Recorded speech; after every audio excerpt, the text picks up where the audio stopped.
Venga, como dice Paco, vamos a ver, venga.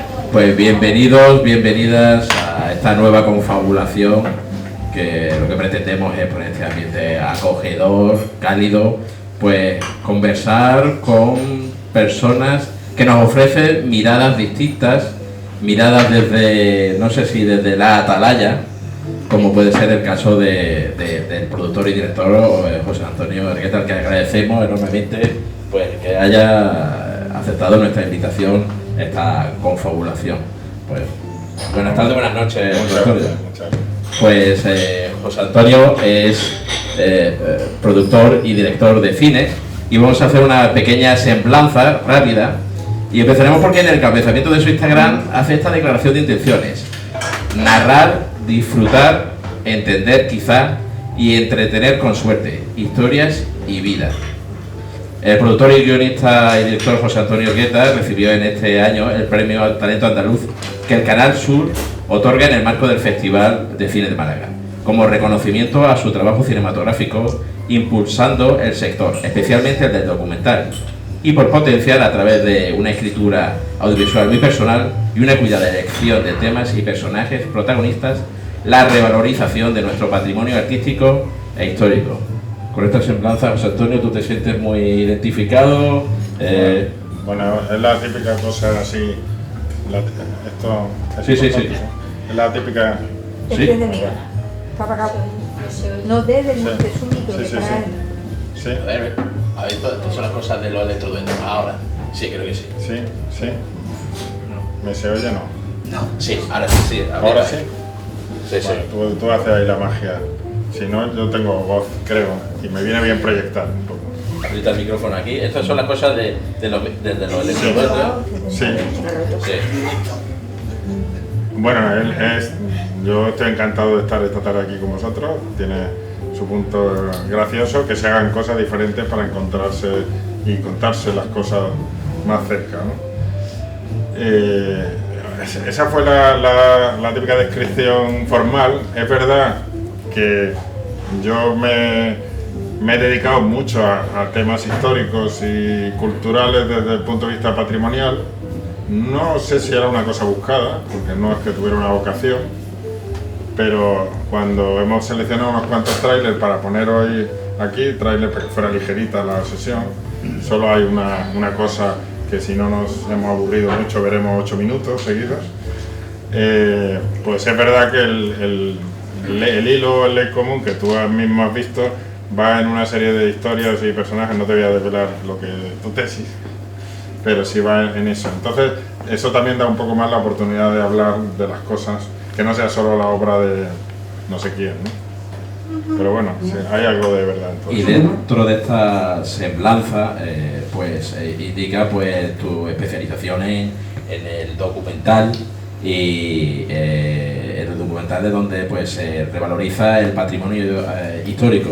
Y uno de tus últimos trabajos, que además fuiste nominado como mejor documental, cortometraje documental, es para Paraíso en Llamas, donde pues recuperas una historia que no es muy cercana, como la de la presencia de los extranjeros, de periodistas extranjeros, durante la caída de Málaga en 1937.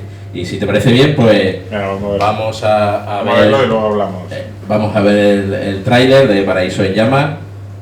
Porque aunque sea un corto, dura 25 minutos, y además es un proyecto que yo a esta altura no me dedico a los cortos, pero tengo un proyecto de largo y era interesante probar un poco lo que quería contar, ¿no? Entonces vais a ver el tráiler del corto.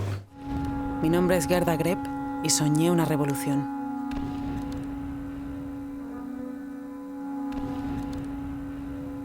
El general Franco estaba impaciente por apuntarse a una victoria así.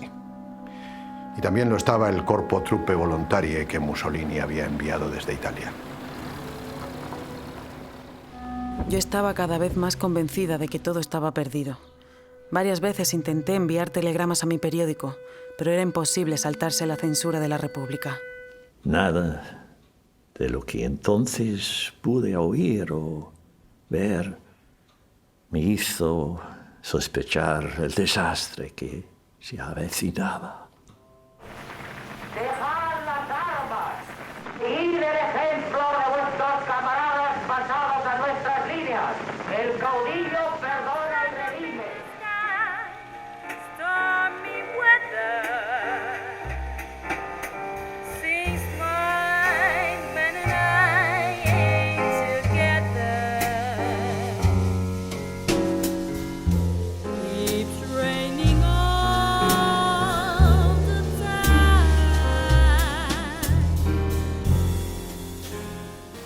este documental reflejas esa historia bastante desconocida, la de la presencia de los periodistas, de residentes en ese momento en Málaga, que ofrecen una mirada distinta de ese periodo. Arthur Koestler y Gerda Greb, además de periodistas, también tienen una cierta labor también, creo que incluso de espionaje. Y ahora en estos tiempos también está reivindicándose la figura de Gabriel Woolsey, que me parece que también forma parte de uno de tus proyectos ahora en producción, ¿no? Pues mira, yo hice en 2003, me metí en un proyecto cuando se descubrió que delante de Málaga se había hundido un submarino español, republicano, y que además había sido hundido por un submarino alemán en una misión secreta en el año 36. Y yo entonces vivía en El Palo, bueno, sigo teniendo la productora en El Palo, y la cercanía de toda esa historia me resultó muy emocionante. Supuse inmediatamente que ya había varias productoras con proyectos, y así fue, por lo cual de momento yo no insistí, pero al final surgió por azar que uno de los proyectos que iba para adelante me llamaron, y no solo me metí a coproducirlo y conseguí que entrara Canal Sur y la Junta, sino que acabé dirigiéndolo yo, que no era el plan inicial, ¿no? Y eso me absorbió durante varios años, descubriendo no solo la historia del submarino, el trasfondo que había de la guerra naval, lo importante que fue esta costa y el mar, porque la República pudo haber por lo menos parado el golpe franquista, y de hecho lo paró, pero pudo haber congelado la entrada de tropas africanas, y sobre todo a través de un historiador norteamericano, que era el que se había empeñado, un hombre muy particular, que en su día hizo la mili en la Marina Americana, y en un puerto, me parece que fue en Barcelona, se compró en un kiosco un libro de la Sexta Flota, y a partir de ahí se quedó pillado con la Guerra de España, y yo creo que me lo transmitió. La Guerra de España en el mar. Y Willard Frank, daba clases en la Escuela de Estado Mayor de Norfolk, Virginia, a los militares norteamericanos, y por tanto hacía un análisis de lo que eran las batallas, ¿no? Y él tenía su propio análisis de qué había pasado y de la importancia y de varios acontecimientos que le dieron a Franco la victoria, incluidos sus almirantes Moreno, a los que él luego repudia, no les hace caso, pero le dan a finales de septiembre un combate total, un combate en el Estrecho, que para él era la victoria, la garantía de que iba a ganar la guerra, ¿no? Hasta ese momento la República tenía por aquí desfilando un montón de barcos. Bueno, total, fue una dimensión tan impresionante que no solo disfruté y luego hice una película que me costó mucho encontrar la manera de meter esa información, quizá incluso me pasé, porque me pudo... Pero de ahí salieron varias cosas, ¿no? Salió otra historia que ahora hablaremos, de otro personaje de los años 20, porque resulta que el comandante del submarino alemán que pasaba por aquí y que recibió un mensaje del espionaje alemán, que tenían en todos los puertos gente informando, ¿no? Y hoy hay en Málaga, en la bahía de Málaga, hay un submarino haciendo patrulla, porque estaban esperando que viniera el crucero Canarias, ¿no? Y estaba haciendo patrulla en superficie, con lo cual era un blanco fácil. No del todo fácil, porque para los torpedos de entonces era muy difícil no solo que acertar, sino que explotara, ¿no? Pero así fue, lo hundió. Y ese comandante alemán, pues resulta que conocía esta costa porque había estado años antes en otra historia que luego saldrá, ¿no? Pero bueno, de ahí salió otro documental que ahora hablaremos, y también salió encontrar que el episodio malagueño en general nunca ha sido tomado muy en serio, no solo la carretera, que últimamente se habla más, pero que a mi entender no está contado todavía, porque quizá todavía nos puede mucho la reivindicación solo de las víctimas, pero quizá habría que dar un paso atrás y verlo un poco más en foco, sin perder el objeto, pero bueno, quizá el esfuerzo que yo siento muchas veces es decir, no es que haya que ser neutrales, sino que hay que salir del relato tal y como está atrapado ahora mismo, ¿no? Eso por un lado. Por otro lado, porque es un relato universal y a menudo se cuenta para los españoles nada más, en tanto que clave. Pero la verdadera sorpresa era que ya entonces estaba conocido que Gabriel Woolsey había escrito Málaga en llamas, cuyo título original era El otro reino de la muerte, que que Brennan había escrito en sus memorias, que Kessler escribió ese libro y Peter Chalmers Mitchell, el libro que entonces no estaba traducido al español, me regaló a mí Willard Frank Mi casa en Málaga, luego salió traducido y luego han ido saliendo varios libros más. Entonces esa mirada tan inmediata de gente extranjera, que además publican los libros el propio año 37, casi todos, y son muy intensos, incluidos, por ejemplo, las memorias de Mercedes Formica, que como jovencita, falangista, está en Málaga el 18 de julio y asiste desde el otro lado de perseguidos a lo que pasa esa semana hasta que se van, ¿no?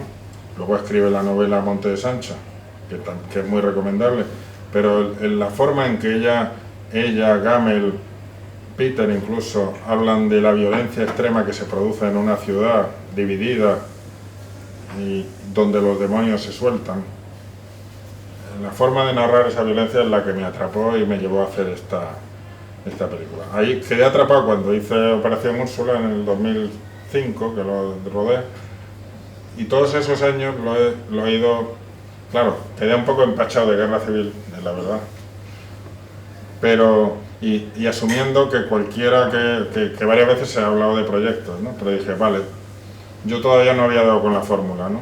Y hace 3 años sí que vi que la forma era precisamente un falso documental, porque uno, no creo que fuera a conseguir dinero suficiente para vestir a 1000 tíos de milicianos, ni tampoco que eso sea fácil que quede bien, porque estamos acostumbrados al estándar americano y de alguna manera me da un poco de pereza, pero sí que me apetecía mostrar cómo ellos, jugar a intentar interpretar cómo ellos narraban esa violencia sin enseñarla, o sea, enseñarla de otra manera.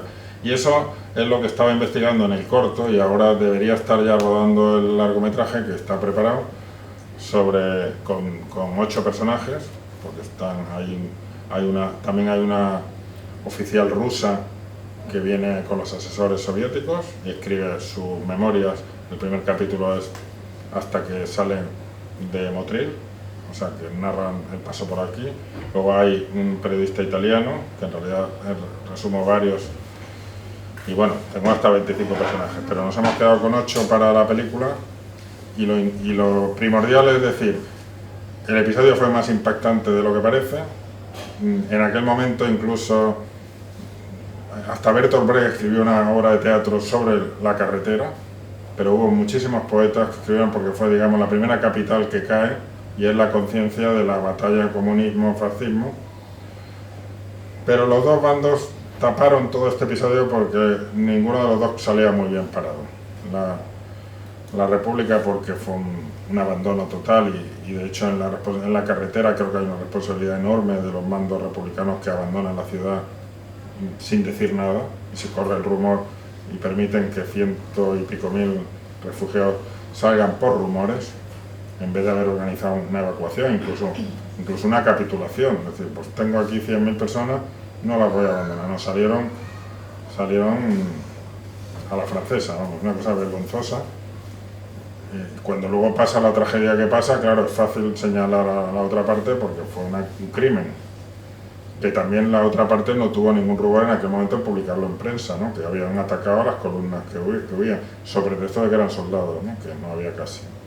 Entonces, ese episodio en el corto y en el largo será un poco el colofón, pero el meollo es cómo se rompe la convivencia en una ciudad normal, en uno sobre la fantasía de la revolución, de que la revolución además ya estaba hecha y consistía simplemente en tomar el poder, y en otros esperando la venganza, porque es también lo mismo, ¿no? O sea, los dos bandos haciendo lo mismo, pero soltando los demonios, ¿no? Esa es un poco la historia. Hemos empezado con un plato fuerte, yo aquí de drama, pero... Y la coincidencia, y ya que estamos en Nerja, te diré que también tengo en la mesa un guión de un canadiense español, que como Norman Bethune, el médico que fotografía y da testimonio de la carretera, es canadiense, pues ya hizo una pequeña pieza autoral y ahora tiene un guión enorme de unos personajes que vienen a hacer la Gran España y del cual un episodio entero sucede aquí, pues por aquí muy cerca, entero, ilustrando esa noche que van las tropas. Y ese episodio que cuenta la rusa, precisamente, de que derriban un avión soviético, que era un modelo que no les interesaba, que quedara en manos del enemigo, y entonces les obligan a atravesar las líneas para destruirlo, ¿no? Antes de que lo cojan los italianos, que son los que van, ¿no?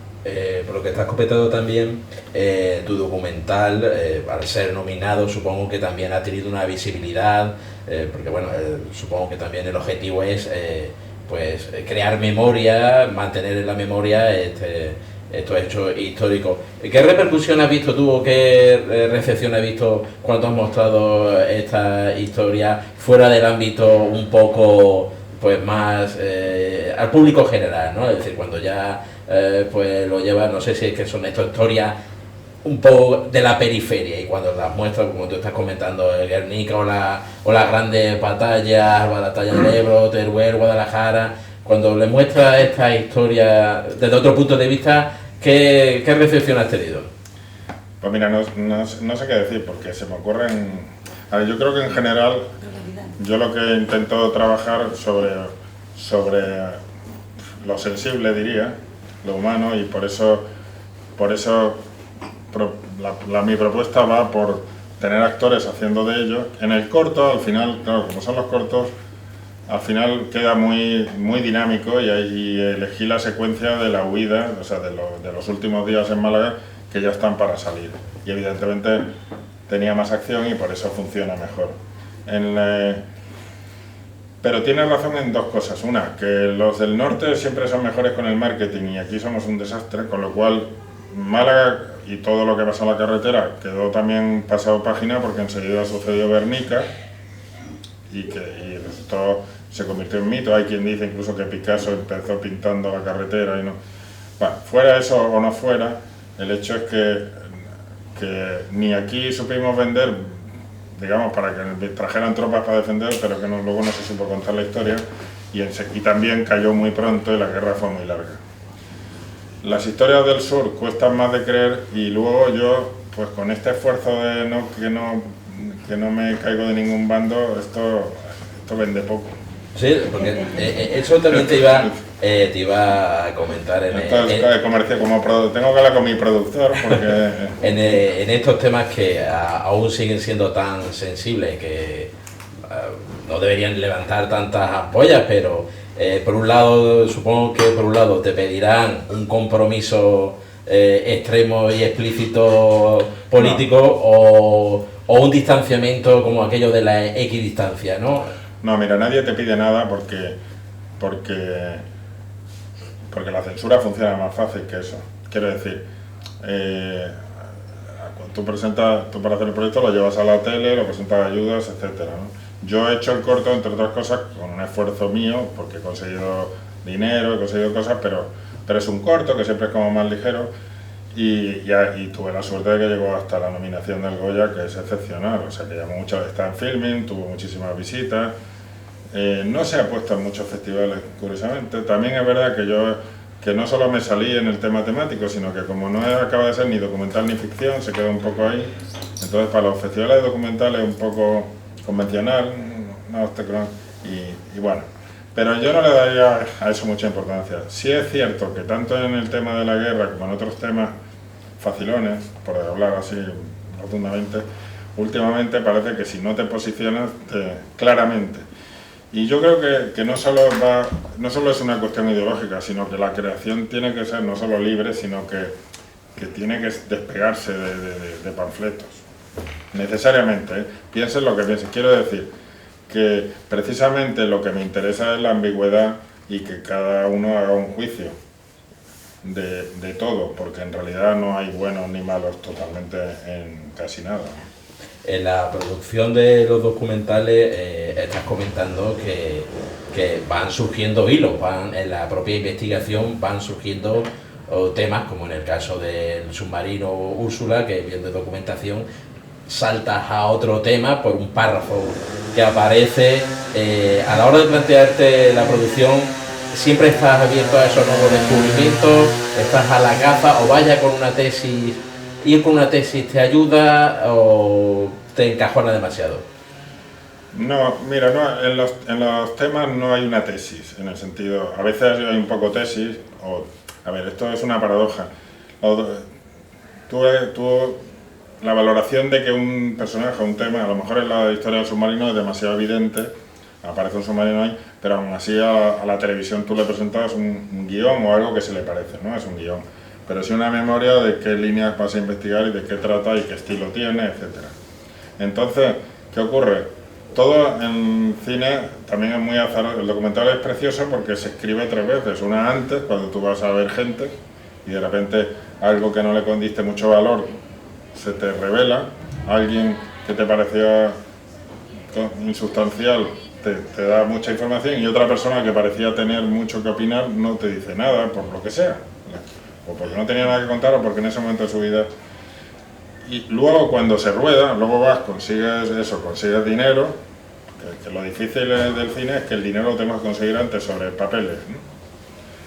Que ese es el mérito del productor. Entonces luego lo vas a rodar y vuelve a pasar el mismo milagro, ¿no? Porque de repente, pues a lo mejor la situación en la que más confiabas, pues es un churro, o no da, o la grabas, pero aquí no hay magia, ¿no? Y otra cosa, incluso aparentemente tonta, crece, ¿no? Cuando es un documental, tú has previsto cosas, pero tienes que estar preparado para estas sorpresas. Y luego en montaje vuelve a empezar otra vez, porque lo ideal es que tengas un montador de verdad, que además idealmente no haya estado en el terreno, para que se enfrente a ese material, porque tú tienes una cosa grabada de un día que te emocionaste. Tienes una persona, mira, esta entrevista a esta persona me encantó porque fue no sé qué. Pero luego de repente, o sea, tú estás prejuzgando la situación, pero el espectador, el cine va a ver lo que se ve allí. El montador se supone que aparte de encontrar hilos y relacionarte cosas, va a saber sacar de eso, ¿no? Entonces yo alguna vez, pues la alegría es que de algo que tú habías menos valorado salga oro. Y luego las situaciones van encontrando un equilibrio por sí, o sea que hay misterios y hay cosas maravillosas que querían meter. Por ejemplo, José Luis Cabrera, que estuvo el otro día, pues le grabamos a su madre para con una situación con Pedro Casablanca, que es su primo. Ellos habían estado en Casablanca de un documental y habían vivido allí. Y grabamos toda una tarde en su casa y cuando se iba montando el documental aquella situación no entraba. Es verdad que nos faltaba un plano que yo había querido grabar, que se grabara de Pedro yendo por la calle de Málaga a la casa, y a lo mejor si hubiéramos tenido ese plano, pero de repente todas las demás entrevistas tenían un formato y esta era distinta, y rompía el ritmo.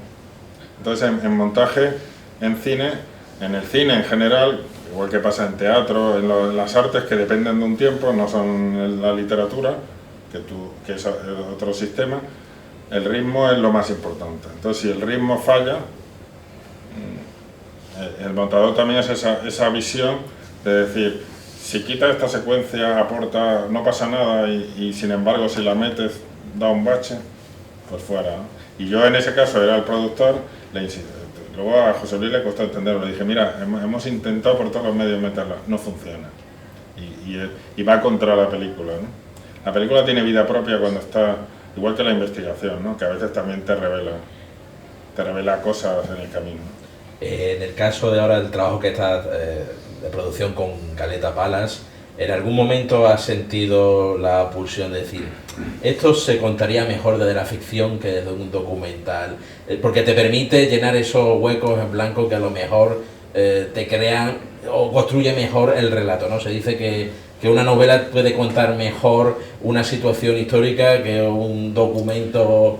Mira, a menudo es más fácil contar desde la ficción porque la libertad para crear matices, que en realidad la vida va de matices más que de hechos, es decir, y a menudo también te vienen historias para documentales, te traen algo tan crudo que dices que la mente lo va a rechazar, ¿no? Si mañana te van a contar que este gobierno que lo del COVID es falso, ¿no? Pues yo hago ese documental mañana y nadie lo quiere. Primero porque hay censura, pero segundo porque sabes que el espectador le va a costar aceptar aunque tengan las pruebas. Yo a menudo, alguna vez algún presidente de gobierno que no se iba, decía, mira, aunque le pongan mañana robando de la caja como pillaron a aquella, hay una especie de no querer ver, y es más fácil que esa situación la enseñaras dentro de una película y como una ficción. La mente lo acepta y entras allí. Por eso la ficción, vamos, yo le tengo mucho respeto y sin embargo sigo prefiriendo el documental en general, y si realizo yo no me importa meter elementos de ficción, pero prefiero el documental porque el documental es como más directo, es como una escritura, es un ensayo en realidad, y tú estás más cerca de las cosas y las tocas. Y muchos de los que trabajan conmigo, cuando están a menudo en otros trabajos que les dan más dinero, porque los documentales están mal pagados, y me preguntan, que quiero trabajar, digo, tú sabes que va a cobrar menos y va a trabajar el doble, pero es verdad que va a estar más cerca de la cosa que se hace, y que lo que aporta se va a notar más en el resultado final, ¿no?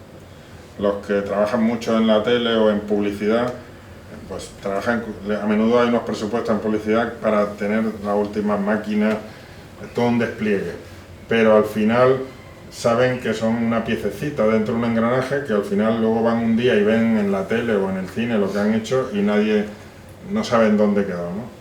Y sin embargo en los documentales tú estás muy cerca de la materia y todo el que trabaja está como en esa escultura, ¿no? Está esculpiendo. Luego pasa igual que el montaje, aquello puede ir o no ir, esa secuencia, lo que sea, ¿no? Porque todo es ese proceso. Pues si te parece bien, vamos a ir un poco siguiendo ese hilo. Vamos a hacer un salto en el tiempo, esto es una máquina del tiempo, y nos vamos a ir a la Málaga de los años 70, 80. Esto es porque, no sé si tenemos el hilo de los personajes que van buscando. El hilo lo estás poniendo tú. Yo lo voy poniendo, pero la quimera yo no sé si tú a lo mejor incluso un productor de cine es un personaje que va buscando una quimera, ¿no? Que va buscando pues levantar un proyecto cultural que en España, no sé si eso es una gran quimera, pero bueno, vamos a ver uno de tus últimos trabajos también junto a Paraíso en Llama, que es el documental dedicado a un grupo malagueño. Creo que gran parte del éxito de que se cumplan ahora 40 años tocando y tocando como tocan. No había en ese momento en España un grupo con el directo que tenía Danza Invisible. Porque tocaban en buenas plazas, en todas las ciudades de España. Quitando Radio Futura, el único estaba en danza y luego estaban todos los demás. La verdad es que sonábamos mucho mejor que muchos de los grupos que estaban ya. Y yo veía a los madrileños con la boca abierta, como diciendo, ¿dónde han salido? Estuvimos en sitio apropiado, en el momento apropiado. Somos el club del Estaba pasando en Inglaterra, era lo más parecido a Simple Minds. Yellow Tour se llamaba el estudio. Hicimos la producción nosotros con Chris Nagel, el ingeniero de New Order, nada más y nada menos, ¿no? Fue cosa de la gente. Lo que hace que pasemos de ser un grupo alternativo, underground, a ser un grupo de masas, ¿no? Yo creo que es la única banda que lleva 40 años sin parar de tocar. O sea, ellos todos los años desde que empezaron han hecho giras. Siguen llenando los espacios y eso sigue vivo. Cuando llega Danza Invisible a una ciudad, llega la fiesta. Siempre ha sido así. Muchas gracias, muchísimas gracias.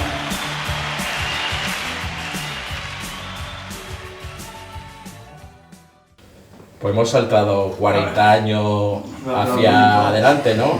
¿Es otra historia desde la periferia este documental? Sí, sin duda.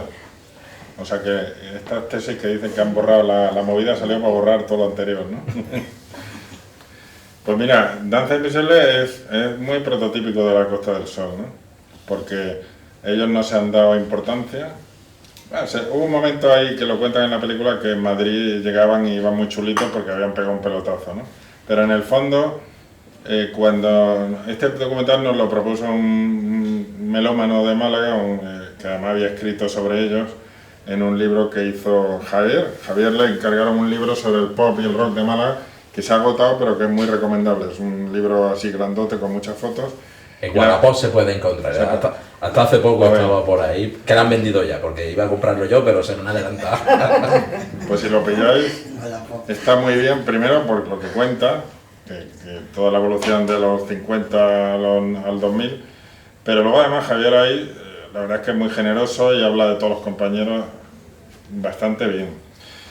Y es muy interesante ver la evolución desde ese rock del 60 y tal al pop de la movida de ellos. El capítulo de ellos se lo piden a Manolo Bellido, que es el periodista de Canal Sur, que además sabe mucho de música, y escribe un capítulo precioso donde les pone en contexto y cuenta toda la historia de ellos y todos los cifras. Y Manolo me comió a mí la cabeza para hacer el documental.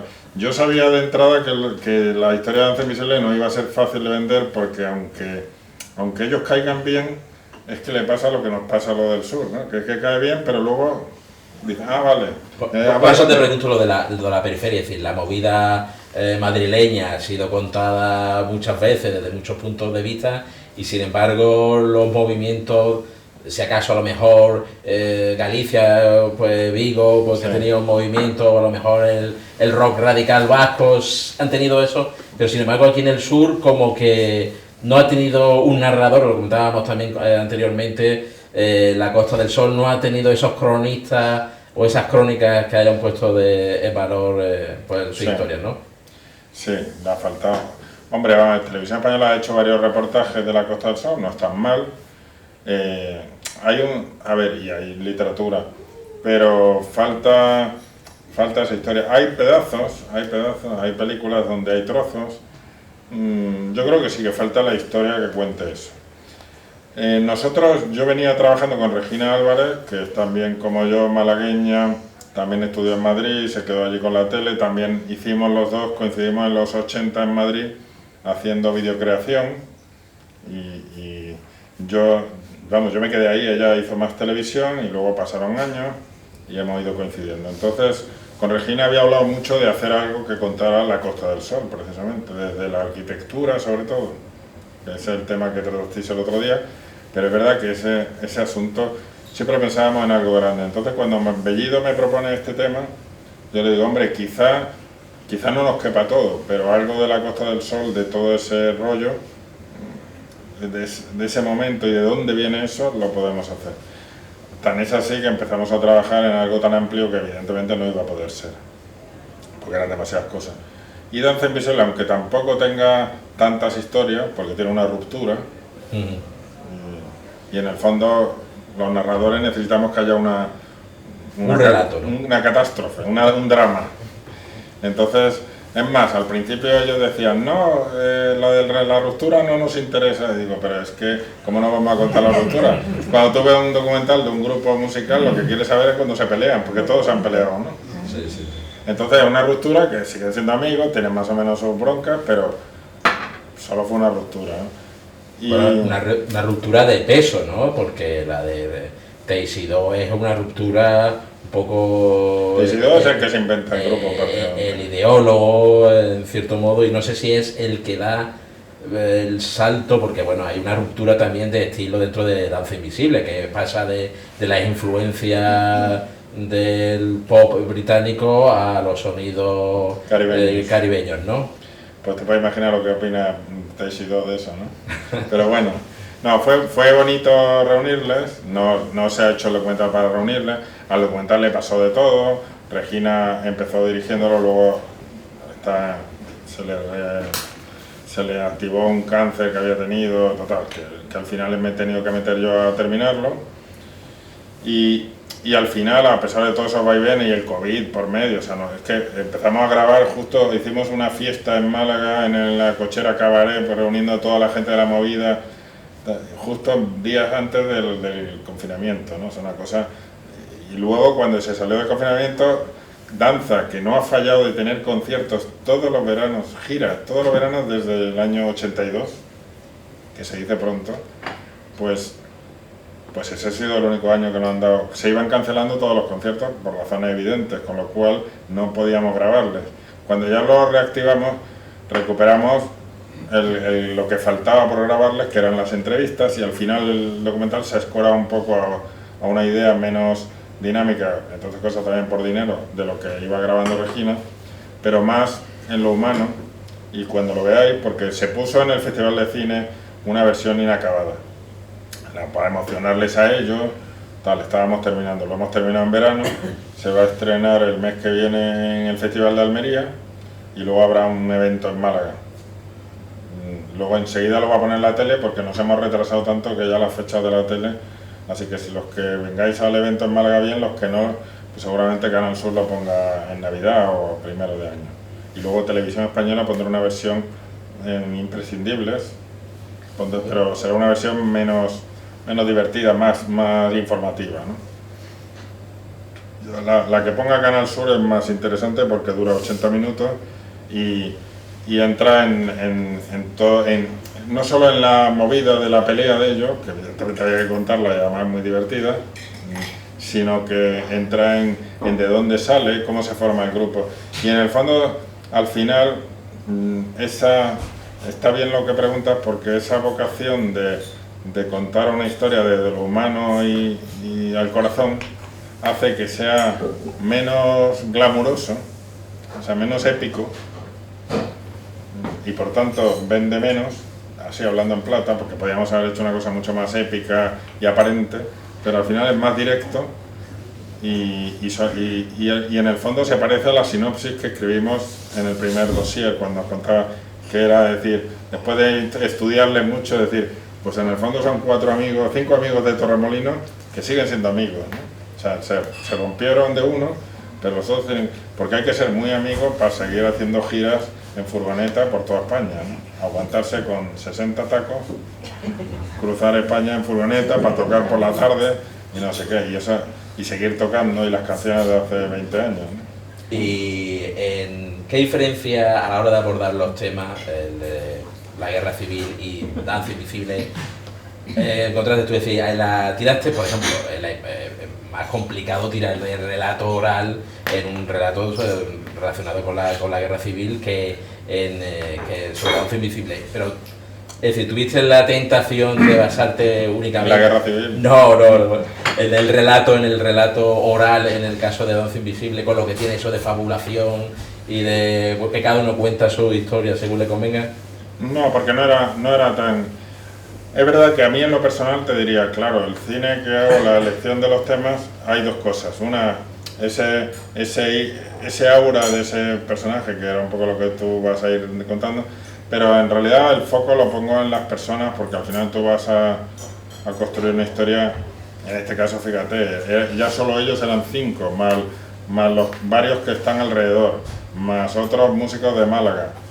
Ya teníamos una varaunda ahí de gente, y tú intentas que un documental no sea solo gente hablando, que es lo que ya tienes, ¿no? Hay que intentar liberar eso para que navegue. Ya asumía que iba a ser mucho bla bla bla, pero entonces ahí es verdad que lo que me interesa es de esas personas que sale para entender esa motivación, porque en el fondo somos todos muy parecidos, ¿no? Y aunque sea un sabio o un artista, ¿de dónde surge esa pulsión? ¿O dónde han estado las luces y los tropiezos, ¿no? Y eso es un poco lo que al final fluye, y en este caso era un desafío porque efectivamente es gente muy sencilla. Luego le pasa, como a muchos de la guerra civil, que de repente hay temas de los que no quieren hablar o se han olvidado, Memoria selectiva. Sí, y que en el fondo, es que soy antipático, es que no sé qué, digo, pero sí, pues eso que os digo de la ruptura, es una tontería, porque al final ellos no querían hablar de la ruptura porque no querían hablar mal de Ricardo. Pero yo fui a ver a Ricardo y entonces les tuve que decir a ellos, pues tenemos un problema, porque Ricardo no solo habla de la ruptura, que va a decir su versión, y por tanto, si no habláis, se quedará la de Ricardo, sino que además el tío sabe hablar y habla de todo, y es el que más hablaba de música y contextualiza lo que buscaron. Entonces de repente digo, a mí no me importa hacer una película de gente sencilla, pero si uno de ellos se va a llevar el gato al agua. El que tiene el relato, ¿no? El que tenía el relato. Entonces les tuvimos que pinchar a ellos para que hablaran, para compensar. Y aún así, en el fondo, no era un tema de quedar bien o mal, pero la elección, cuando veáis la película, yo no he estado tan interesado en eso, en crear la épica de los grandes músicos, y bueno, eso tiene su precio, porque a lo mejor yo estaría en otros festivales y, o sea, hacer trucos se pueden hacer, y afortunadamente tengo un equipo que también valora eso, ¿no? Pues vamos a seguir buscando personajes quiméricos y personajes que buscan una quimera, y qué mayor quimera dentro de la arqueología que encontrar Atlántida, ¿no? Que incluso se puede perder la cabeza buscando la Atlántida. Así que vamos a ver el tráiler de El Tarteso de Schulten y vamos.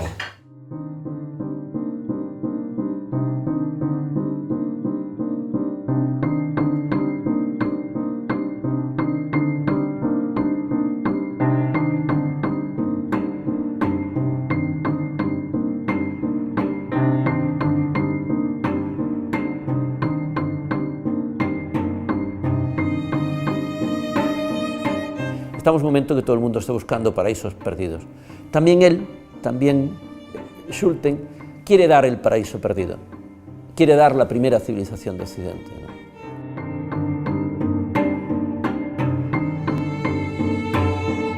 Pero sí hay que agradecerle la pasión y la polémica que desató, no solamente entre sus colegas, sino a nivel internacional. Sí hay que reconocerle que realmente ha hecho un trabajo no tan científico como realmente se hubiera podido, pero que realmente nos despertara eso es importante. Cuando Schulten se queda sin fondos es cuando empieza la, digamos, media locura de Schulten. Se interesa por el Viriato, Sertorio, pero también por esa perdedora de la historia que para Schulten es Tartessos, esa gran civilización que no pudo ser.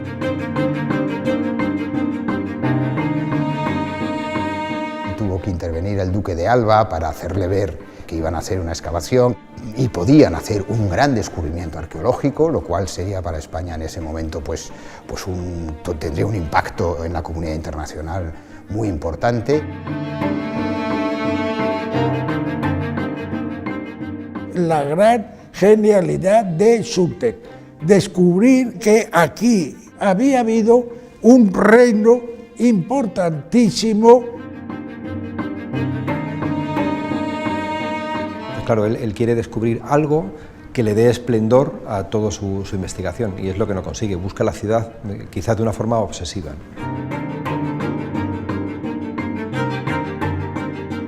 Pero murió absolutamente convencido de que Tarteso estaba en Doñana, y solo la mala suerte fue lo que le impidió encontrarla.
Productora dedicada a los documentales es Malaca Producciones. MLK.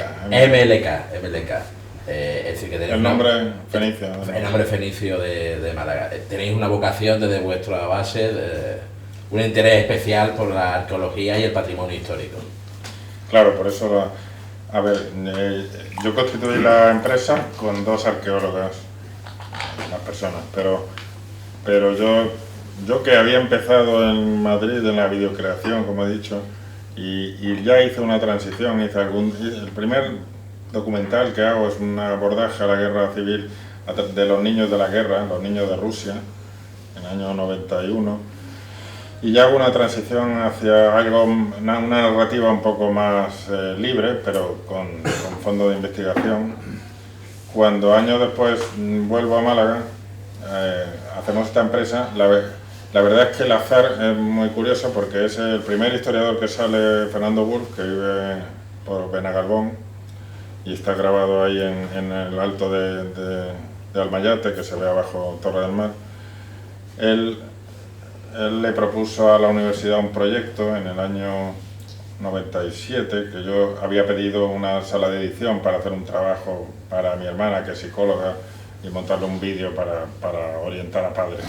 Y estando allí, que me hicieron el favor de dejarme una sala unos días, el que llevaba el CTI entonces me preguntó si me interesaba la historia. Y le dije, sí, es que hay un proyecto, que bien, dice, no hay dinero, pero es muy interesante. Digo, vale.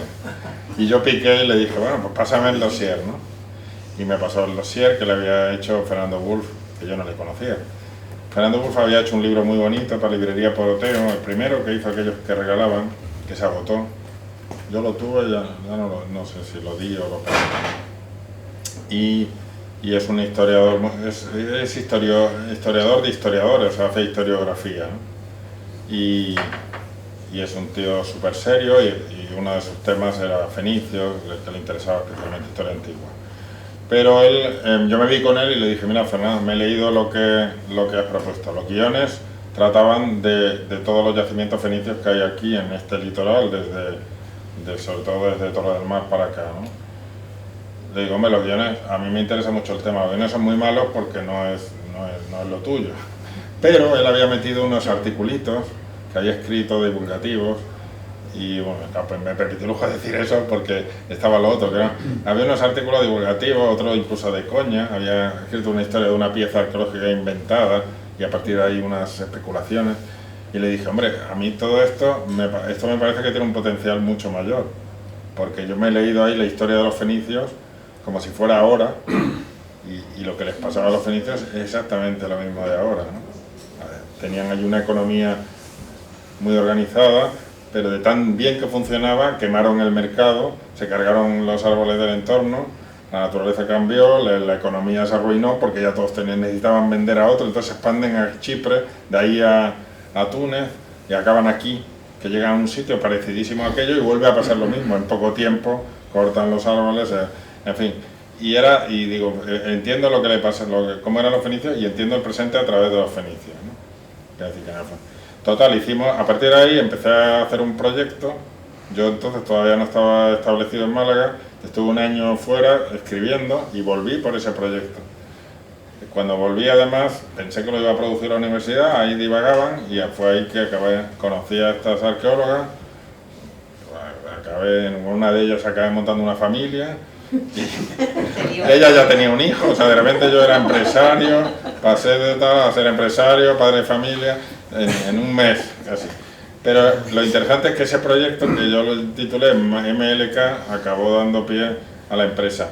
El proyecto hicimos un piloto muy bonito, hicimos un CD-ROM interactivo, que esto era en el año 98, esto era el Zoom Corda, muy bonito, Lo vendimos una escoba, pero echó a andar la empresa con la idea de hacer documentales y piezas divulgativas sobre historia, o sea que ahí está el origen. Años después, Fernando Wulf le ha pasado otro proyecto de Tartesos a un amigo suyo que dirige otra productora, como este se lo pasa a su vez a otra, que es conocida mía, y esta me habla un día, y digo, pero bueno, Fernando que me conoce, ¿cómo no me ha venido? Y era una historia sobre Adolf Schulten, cuyo libro de Tartesos en la editorial Espasa-Calpe lo hemos tenido mucha gente, nos ha atrapado porque el tipo sabía escribir,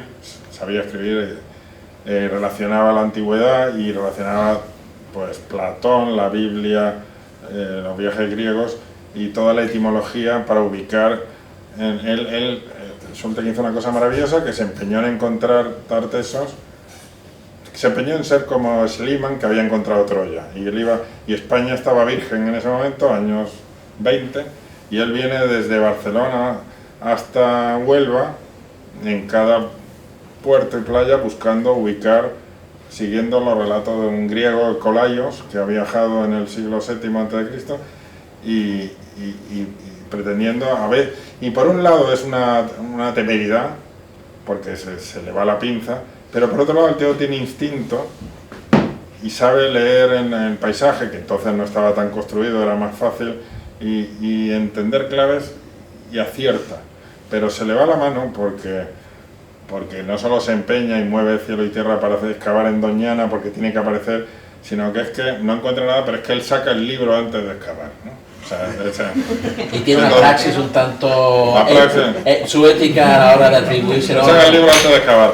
En la última campaña son 4 veranos, en el último verano aparece un anillo maravilloso que explica todo. Él lo anuncia, dibuja el anillo, todo lo que lleva el anillo. Cuando ya la universidad alemana le pide el anillo desaparece, ¿no? Ha desaparecido.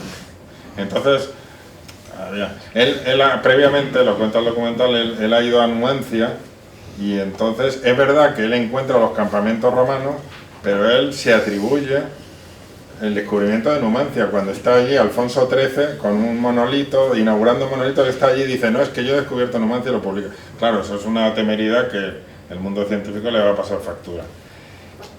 Y la historia, entonces Fernando Wolf tenía esta historia. Por otro lado, Antonio Lobo, que al final lo dirige, es compañero de universidad y estaba trabajando otra historia de pionero de la arqueología, me lo encuentro un día, entonces hicimos un plan para hacer varias biografías, y esta es la primera, y el proyecto de Tartessos iba a ser más ambicioso, pero al final se tuvo que quedar en Schulten, pero es que Schulten es una joya, ¿no? A Schulten, fíjate tú lo que es la vida. Entrevistamos a un librero de Sevilla, que luego no sale en el documental, porque fue una entrevista que se hizo muy pronto, que había sido el Lazarillo, en Tarragona, que vivía su familia. Cuando él era niño, en los años 60, le dicen, acompaña a este señor alemán jubilado, un poco cagá, que estaba allí, ¿no? Y que todas las tardes se iban andando hasta el Arco de Bará, que entonces ahora es carretera nacional, y daban unas camionetas. Y este contaba, ya muy mayor, el recuerdo de aquel señor mayor que se le iba a la cabeza a veces, y él le escribía cartas y cosas. Schulten vivía en Tarragona, se le fue la cabeza, que lo cuenta otro, y le mandan a Alemania al final a morir, ¿no?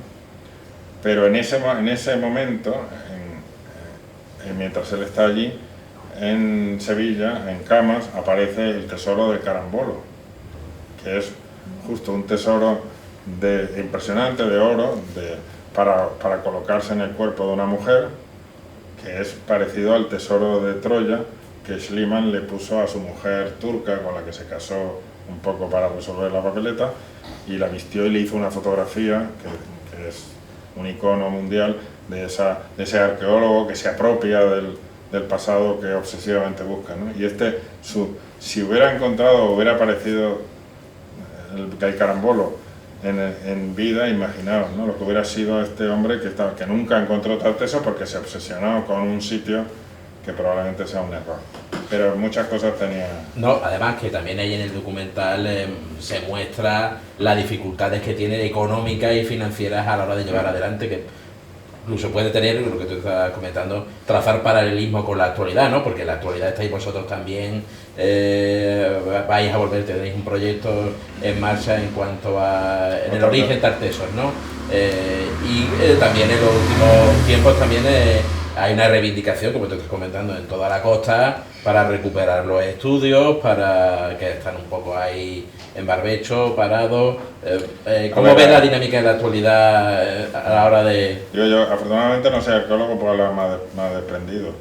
No, lo que pasa, la arqueología se ha puesto de moda, pero siempre ha sido un motivo de admiración. Es muy fácil encontrar a la gente que yo quería ser y tal. Luego es como todo, pues, la trastienda es un desastre. En Málaga de repente pues se va a excavar otra vez el Cerro del Villar, que era el sitio más claro, pero que llevaba 40 años sin tocarse, y es un yacimiento espectacular, que en los últimos años, al ampliarse la pista del aeropuerto, la segunda pista, han aparecido restos espectaculares que dan una antigüedad como la de Cádiz. O sea, de repente, allí y luego en el centro, en el sótano del rectorado de la universidad, que está en el Parque de Málaga, pues también aparecieron, y eso como lo hizo el equipo de mi empresa. Os puedo decir que, por ejemplo, cuando se inicia la obra del rectorado, que lo asumía la universidad, se sabía, vamos, el primer día aparecen ya las piletas, los restos de las piletas romanas, que se hacía garum y púrpura, y aparece la muralla, porque estaba además claramente en un plano de 1700 de Carrión de Mula. Pero se excavó toda esa muralla, que tenía varios trazados, se había ido engordando en épocas, o sea que era una muralla que claramente era romana, pero que la última parte era pues digamos, de los austrias. Y cuando ya se terminó o sea, ya iba a empezarse la obra, se hace una preparación de la arqueología para dejar unos restos tapados, otros los arquitectos los han integrado, etc. Pues de repente el plano de los arquitectos tenía un ascensor que tenía que bajar por medidas de seguridad pues 1 metro más profundo. Y el ascensor, hubo una pelea para que no se colocara donde estaban las piletas, pero piletas había por todos lados, con lo cual al final se aceptó sacrificar unas piletas para bajar 1 metro. Nadie hubiera roto unas piletas romanas, pero si no las rompen no aparecen restos fenicios, ¿no? Entonces, debajo de las piletas, en el tramo de muralla, detrás del tramo de muralla romano, digamos, había otro tramo, había otro lienzo de muralla más vasta, que era fenicio, y además de ser por estructura fenicia, los arqueólogos lo que les interesa es los restos, todo lo que acompaña, porque ahí está la estratigrafía, está la clave. Y hay unos trocitos de cerámica, todos se mandan a analizar y aparecen varias cosas espectaculares que son las que datan, anticipan todavía la antigüedad de Málaga, por lo menos al siglo VIII, antes de Cristo. Entonces, todo esto está pasando. Luego en Manilva ha aparecido Alcorrín, o sea, una ciudad con una muralla de 1 kilómetro que la rodea, de un grosor impresionante, una ciudad indígena. Entonces están pasando muchas cosas que han revolucionado. A mí me pasó con Tartesos, como que luego hicimos otro del Gran Tour de otro personaje, como con la Guerra Civil, que acabamos muy saturados y además parecía un gran tema y luego no te lo compran lo suficiente. Entonces, hace varios años volvimos, en Badajoz ha aparecido ya un templo tartésico. Y me decían, no, hagamos algo. Me resistí hasta que ya piqué, ¿no? Hasta que picamos.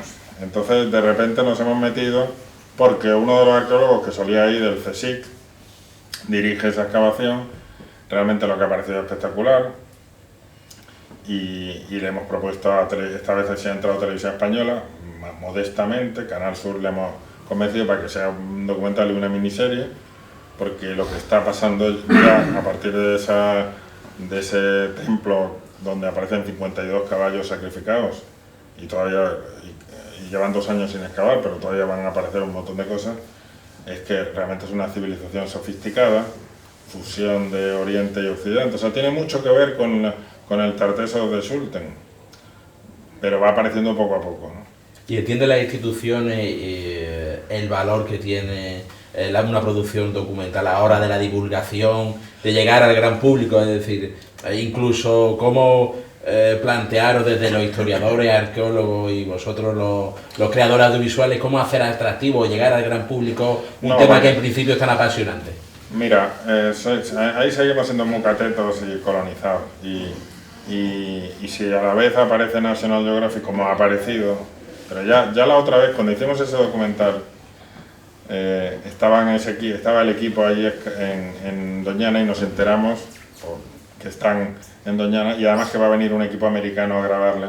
Total, casi no habíamos empezado y organizamos para ir, nos plantamos allí unos días de verano con un calor insufrible, todo seco, y encima en la mañana que estamos, que todavía no han llegado los americanos, estos ponen una máquina para hacer una extracción de un tubo de un corte de profundidad y empiezan a salir cosas raras. Y estamos nosotros grabando, con lo cual se pusieron nerviosos de que no éramos el equipo oficial, porque éramos españoles. El americano que les grabó, luego le conocí yo, me propuso otro documental entre Cádiz y Líbano, que había otra cosa.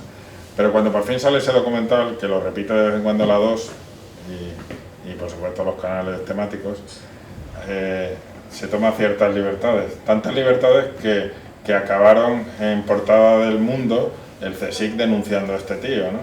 Entonces, esta vez esperábamos, y de hecho así tuvimos la reunión, de decir, oye, que nosotros somos los serios, porque cuando luego viste nuestro documental, Claro, los americanos ven de la Atlántida, hay una Atlántida en 3D, hay una tensión tremenda. Bueno, se vende mejor el gran titular. Hombre, claro, no, el titular no. A mí de vez en cuando me llamaba mi padre, oye, están poniendo tu documental. Digo, sí. No, era el americano, claro. El mío es más pesado, hay que entrar, claro, hay que hacer un esfuerzo, ¿no? El otro era todo velocidad.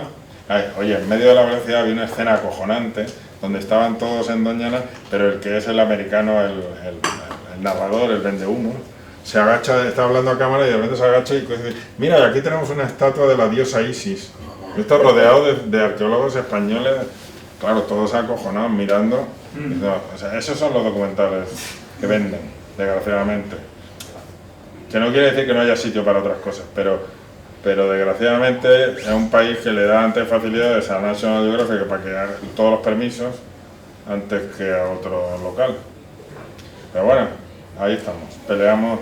Entonces desde el mes que viene vamos a estar en Badajoz y la idea realmente, lo que le hemos propuesto a la tele es que no sea solo contar esa excavación o volver a contar un poco por qué Tartessos ha estado siempre atascado. También ha estado atascado por estos vendehumos que hicieron que los científicos desconfiaran. En los años 70 ni siquiera se hablaba de Tartessos, se hablaba en los 80. Periodo orientalizante, ¿no? Yo he ido a conferencias donde no se atrevían a citarlo. Y ahora, digamos, esto que está pasando es como Atapuerca para la prehistoria, es una especie de shock que de repente de repente han conectado pues estos hallazgos de Málaga con otros que está viendo en Lisboa. Lo de Badajoz es una especie de onda expansiva y nuestro propósito es contar también un poco todo este pasado fenicio, digamos, desde esta nueva visión, ¿no? que anticipa los viajes, las navegaciones de la antigüedad. O sea, digamos, de repente se ha roto unos tabús, los fenicios navegaron hasta Inglaterra y hay huellas en Galicia, en muchos sitios, ¿no? Probablemente llegaron a América incluso, pero por lo menos está documentado porque el conocimiento de la navegación y las naves eran más potentes mucho antes. Mucho antes de lo que hasta ahora se... Bueno, así que vuelve a ser una historia y volverá a pasar por ahí Sultan, por supuesto, ¿no? Y de la Atlántida vamos a pasar a un paraíso perdido, vamos a cruzar el mar, vamos a hablar de las dos orillas y nos vamos a ir a Casablanca.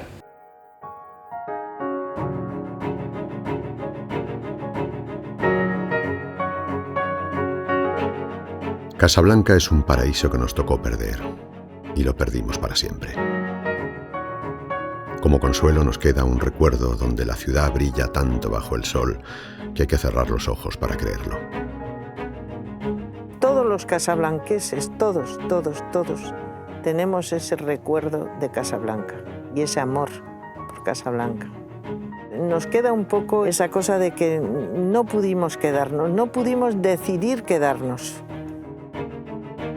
Todo se va a arreglar. Ya verás cómo te gusta, España es tu país. Casablanca es mi país, mamá. Yo esto lo estoy aprendiendo gracias a tu obra y gracias al proceso de trabajo que estoy haciendo con los ensayos. Eso no lo sabía. No se quería hablar de eso, ¿no? Una cosa que de veras caracterizaba esa época era el miedo.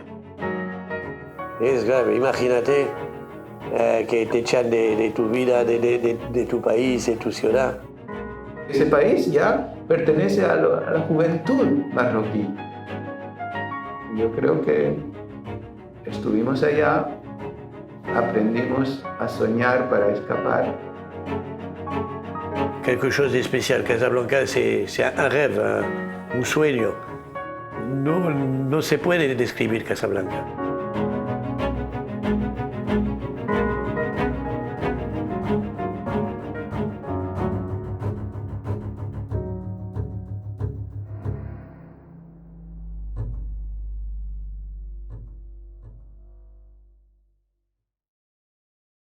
Pues cruzamos la orilla y contáis otra historia, no sé si también una historia que se puede denominar también desde la periferia, ¿no? De la estrecha relación que hay entre entre esta costa, el sur y el más sur o el norte de África. ¿Cómo llegáis a esa historia de la fabulosa Casablanca, que yo creo que también tiene muchos vínculos emocionales también con Málaga y esta parte de la costa? Pues porque el director Manu Orrillo, que le conocía levemente, vino a comerme el tarro en un festival de cine. Estas cosas son así. Y hombre, y cuando me a ver, así que ya he contado las películas que han sido éxitos, diría, es que es muy fácil convencer a Argueta, no, pero y tampoco está claro el hilo, porque luego es verdad que cuando te cuentan una historia, para convertirla en un documental, pues eso, hacen falta nudos, hace falta encontrar más cosas que simplemente nostalgia. Entonces esta es la típica propuesta que te llega y te dicen, oye, que es que resulta que la comunidad española en Casablanca, en la época dorada del protectorado, llegó a ser la más numerosa después de la francesa, y que aquello fue una especie de mini París, ¿no? Decían Le Petit París o una especie de Nueva York, porque era el sitio más moderno del mundo. Los franceses se gastan un dineral en construir una ciudad de nueva planta con arquitectos de primera y atraer mucho negocio, y el puerto se convirtió en una cosa impresionante. Y fueron mucha gente, incluso del protectorado español y de Argelia, fueron muchos allí porque sabían que había más negocio, ¿no? A trabajar de lo que fuera. Y duró un tiempo hasta que se deshizo el sueño, porque todo decae, ya fue la independencia, incluso después de la independencia todavía hay un periodo, pero al final se rompe, ¿no? Y Manu, que es Manu Orrillo, que vive, que ha sido, sobre todo tiene varios Goyas por grafismo, por eso él hizo un trabajo gráfico muy bonito.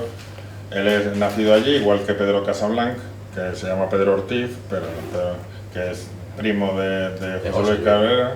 Su madre era, y los padres tenían una sastrería, entonces han vivido esa historia desde pertenecer en un sitio que ya no existe, porque ellos han vivido en un momento, en una cosa, y Marruecos no solo se ha transformado, sino que ha tenido una cosa impresentable, que es no reconocerles nada. Ellos no tienen ninguna ligación ni administrativa ni simbólica, que podría haber un pasaporte o lo que sea.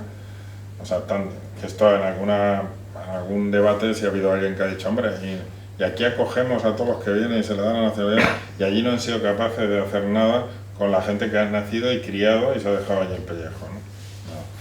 Entonces, además con una doble tragedia, ¿no? En el sentido de que en el momento de la guerra civil hay muchos exiliados que van a Casablanca y que posteriormente tienen que volver de nuevo a España, es decir que... Pero el grueso ha ido antes, Manu eran sus abuelos, ya no sé si habían ido los abuelos o ya nacen allí. Hay una primera oleada a finales del siglo XIX. A ver, Casablanca era una birria de poblacho con un castillete portugués, y, o sea, no era nada. Los franceses llegan y hacen una ciudad de nueva planta al lado, totalmente nueva, porque tienen que dragar el puerto, porque aquello realmente no permitía. De hecho, casi todos los relatos llegan gente que se baja del barco en un sitio, lo llevan casi en andas hasta otro lado, todo eso se draga y se hace... O sea, Francia ve claro que el interior tiene mucha riqueza agrícola en esa zona. O sea, el protectorado español era poco rentable, se especuló con minas, pero en realidad tampoco había, era muy montañoso. Francia se queda en la zona que es más fértil, y para sacarlo construye un gran puerto y pone una ciudad con lo mejor. Entonces van oleadas de españoles en los años 10, luego con la crisis de los 20, luego con la guerra civil. O sea, cada vez es una oleada, pero se va creando una base cultural y social enorme, muy afrancesada, pero muy internacional. Lo bonito de la historia era que cuando la guerra mundial, la película Casablanca, que es un poco un accidente, ni siquiera la Warner, nadie tuvo nunca conciencia de que aquello era lo que acabó siendo, pero algo de conciencia sí tuvieron, porque la acaban muy rápido, y aquel mes de diciembre del 41, me parece que Estados Unidos entra en guerra, parece que Roosevelt le piden hacer un visionado privado, y en enero del 42 tienen la primera cumbre de los aliados en Casablanca. Churchill, De Gaulle y Roosevelt. Y entonces sale la película. hay una especie, y los americanos hacen el primer desembarco allí, o sea, la primera entrada en la guerra europea es en Casablanca. El desembarco, por lo visto, es un churro, ¿no? Le sale mal, pero bueno, allí había muy poca defensa, al final eso lo ganan rápido. Entonces, de alguna manera, el mito, la ciudad y todo el pack se vende. Hasta entonces el glamour francés se suma al glamour americano, ¿no? Y de esa inercia siguen viviendo hasta los 60. Manu propuso una historia que no se quedara en la nostalgia, que casi todos los mayores era solo recordar, ay, nos echaron, era maravilloso, y no solo porque narrativamente había que romper eso, que es un cliché, sino porque había que mirar detrás, crear dramáticamente algo, y su tío, que había salido, es profesor de literatura en Nueva York, pero escribe teatro, y sobre todo teatro universitario, porque para sus alumnos, pero tenía varias obras, una contando la trastienda de cómo su recuerdo era diferente, porque recordaba que cómo vivían de ajenos a cuando la población marroquí empieza a provocar la independencia y a haber atentados, y él sí preguntaba, y todos decían cállate, cállate, o sea, casi. Entonces de alguna manera montamos una historieta con un grupo que intenta poner en pie esa obra de teatro, sirve para hacerse las preguntas. Este tío de Manu, que se dedicaba al teatro, su íntimo amigo era un tal Juan Moreno, que es Jean Reno, también español de Casablanca, que los dos montaban teatrillos, y este acabó siendo Jean Reno. Al final no le tuvimos. He de decir que inicialmente la historia me gustó tanto y conseguimos un dinero para preparar un desarrollo que se llama, y escribimos un guión de falso documental con un personaje ficticio al que le iban pasando muchas cosas que eran trozos de las vidas de los españoles, ¿no? Pero, y entre otras cosas, este personaje, iban hablando de él, y uno de los que hablaba de él era Jean Reno, porque a este personaje le ofrecían ser el Humphrey Bogart de la segunda parte de Casablanca, ¿no? Entonces íbamos a entrevistar a Jean Reno. Jean Reno no se nos puso a tiro, se lo pedimos. Lo más que nos dejaron fue un vídeo en el que se hacían una entrevista Jean Reno y el tío de Manu, contándose sus batallitas de niños. Y en este documental, bueno, estábamos comentando antes que esa historia el vínculo entre las dos orillas no está muy explotada a la hora de establecer ni documentales ni películas. Hemos comentado antes lo de la película de Juanita Narbona, ¿no? Basada en una novela. Es decir, no hay siendo un vínculo que está muy estrecho. En todas las familias alrededor, muchísima gente en esta costa tiene lazo. Mira solo en Málaga y en el barrio del Palo hay mucha gente de Melilla y de Protestonado y de Casablanca, porque cuando venían en vacaciones a ver a la familia a España, o entraban por el puerto de Málaga, y no solo creó una familiaridad, sino que el puerto de Málaga pues al final tenía cierto parecido con Marruecos, ¿no? Entonces yo creo que eso, y la Costa del Sol en general, con todo lo libertino que era respecto al resto de España, en los 60 provocó que mucha gente se quedara, o incluso gente marroquí con negocios, se instalara. Pero lo cierto es que ahí, de Málaga en general, hay un poco de torpeza en no mirarse. Y luego también, yo también haría crítica, porque a mí me costó mucho. Este documental pensé que sería más fácil, fíjate, tampoco Televisión Española no entró, y eso que era el tipo de historia que me pedían historias de españoles, de historias recientes, ¿sí? Pero luego, una vez hecho, que también, bueno, y lo que no podría hablar era de que lo triste que fue el intentar que la parte marroquí se implicara.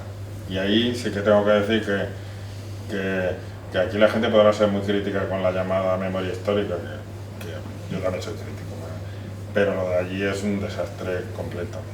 Y allí no hubo manera de encontrar a nadie que hablara. Y hicimos varios viajes para preparar, porque tuvimos 2 potenciales socios allí, pero vimos que aunque la historia que queríamos contar era bastante blanca, porque vimos que no daba para un desarrollo histórico y que íbamos a ir más por lo humano, había un temor a hablar. Busqué personas que estuvieran jubiladas, que ya no tuvieran ningún compromiso, que hubieran tenido una historia positiva con un español.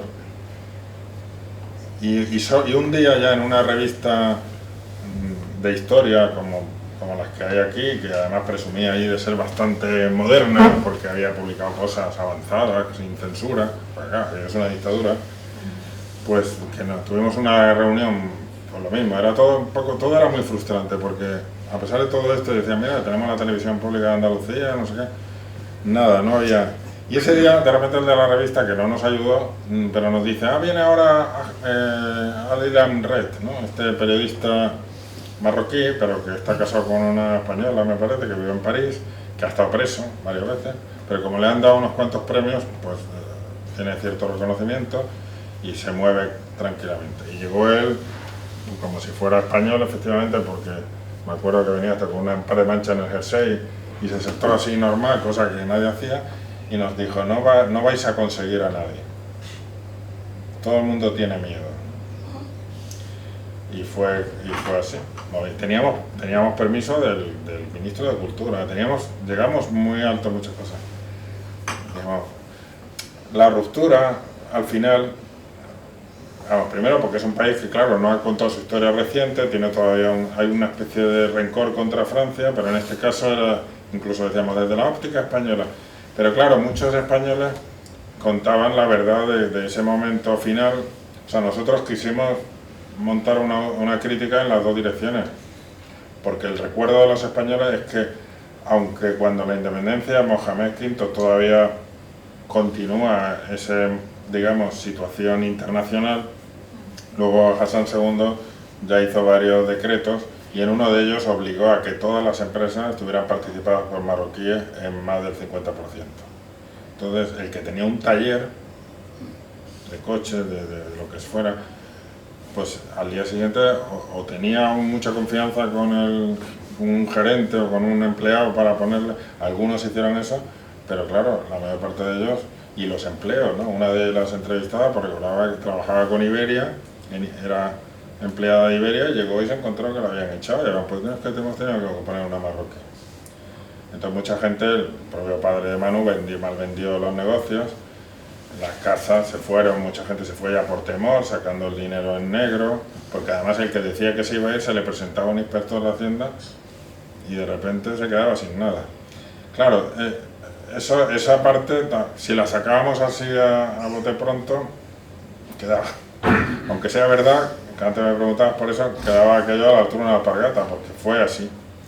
Aun por mucho que critiquemos el colonialismo, ¿no? Decía, ¿tú acabarías con el colonialismo así? No, porque además te cargaste la riqueza de que se hubieran quedado. Y los hijos se fueron en el paquete. Y lo que te digo, no tiene... Pedro y Manu y todos, claro, dicen, yo pertenezco a una ciudad, es verdad que ya la ciudad que yo viví no existe, pero es que no tengo nada, ni voy allí al registro y yo no existo, ¿no? O sea que a veces también con sobre todo con este rollo que hay ahora de autoculpabilización, se te olvida que todo pasa en todas partes y es muy triste que no haya esa capacidad, ¿no? Y de hecho en Casablanca era duro porque da esa sensación de que ellos mismos también, el patrimonio heredado de Francia, todavía tienen un poco de rencor, lógico, pero que al mismo tiempo juega contra el hecho de que disfrutan unos edificios de Art Deco, o sea, la ciudad entera, el centro es espectacular, son unas casas maravillosas, pero abandonadas casi todas, ¿no?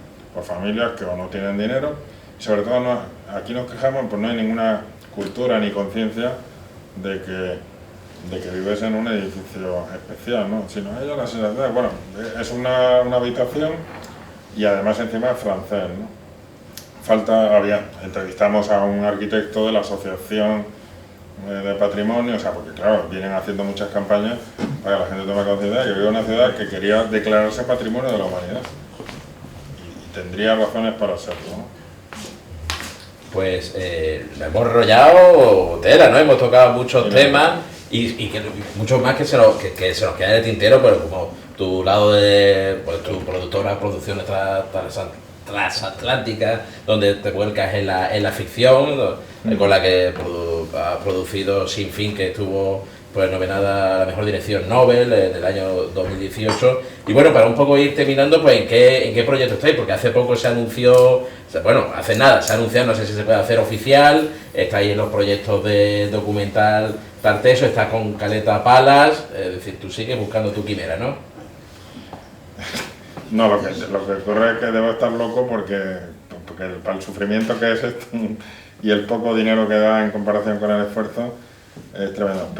Pero lo cierto es que, claro, historias de este tipo hay a mansalva, incluso ya ves que algunas soy reincidente, y aunque digo que no voy a volver a la guerra civil, vuelve, porque aparecen esos personajes, y claro, es que enseguida te seducen ese tipo de cosas. Y sobre todo, porque esos personajes o esas historias que tienen ese lado brillante, pero también ese lado ambiguo, que son las buenas, hay más de las que parecen, ¿no?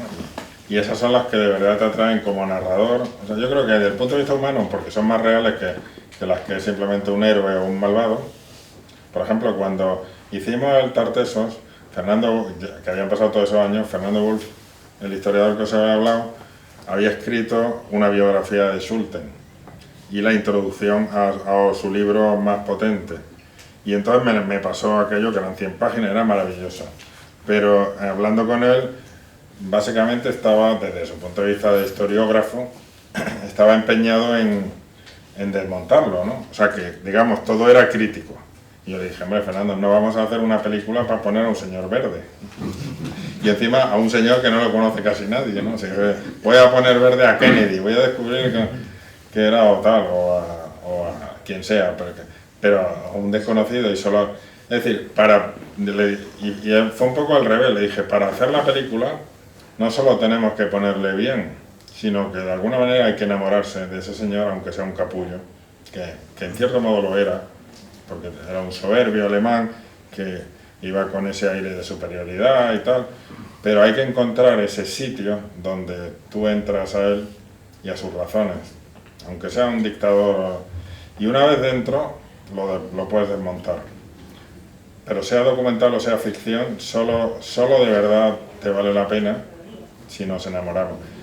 Y algo de eso pasó, ¿eh? Porque lo que tardamos en poner en pie el proyecto y luego en rodarlo, y también pasa a veces que le pones a la gente una cámara delante, tanto Fernando como todos los demás que habían dicho cosas parecidas, todo el mundo ya empezaba hablando, digamos, de la parte favorable.